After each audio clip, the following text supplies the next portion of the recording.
சொல்லுங்க. வணக்கம். என் பேர் தையல் நாயகி. என் பையன் பேர் சாமிநாதன்.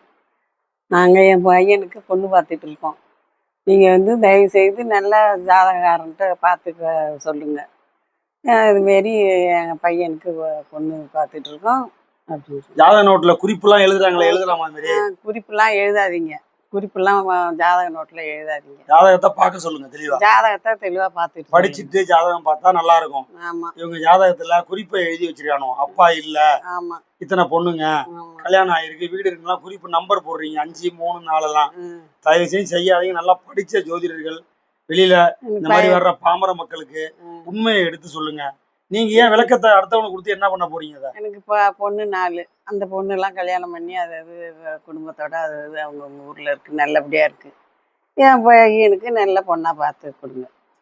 அதனால இந்த ஜோதிட அன்பர்கள், ஜோதிடம் பார்க்கக்கூடிய நண்பர்களுக்கு பிரச்சனை இல்லை.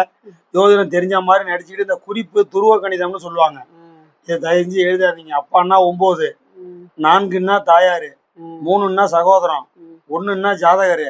அவன் என்ன வேலை பார்க்குறான், எவ்வளோ சம்பளம் வாங்குறான், வீடு இருக்கா இல்லையாலாம் குறிப்பு எழுதாதீங்க சாமி. நல்லா இருப்பீங்க. எங்களை மாதிரி ஒரு 25 ஆண்டு நாங்கள் அதிலேயே ஊறி இருக்கோம். நாங்கள் பொய் சொல்ல மாட்டோம். கோள்களை ஆய்வு பண்ணுங்க, பாவத்தை ஆய்வு பண்ணுங்க. பாவத்தில் கோள்கள் இருக்கா, என்ன நட்சத்திர சாரத்தில் இருக்கு, திருமண தசை உண்மையிலேயே இருக்கா, நல்லா படிச்சு பார்த்துட்டு ஜோதிடம் பாருங்க, உங்களுக்கு நல்லா இருக்கும். இந்த மாதிரி பொய்யான புரட்டுகள்லாம் துருவகணிலாம் எழுதினீங்கன்னா உங்க குடும்பத்தை பாதிக்கும். நன்றி, வணக்கம். கோச்சிக்காதீங்க யாரும்.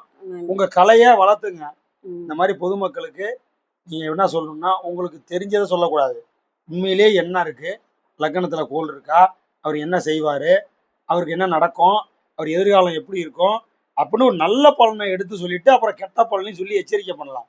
இந்த மாதிரி துருவகணத்தை எழுதி அப்பா இருக்காரு, வீடு இருக்கு, சுமாரான வீடு, பையனுக்கு கல்யாணம் ஆகலன்னா குறிப்பு எழுதாதீங்க தயவு செஞ்சு.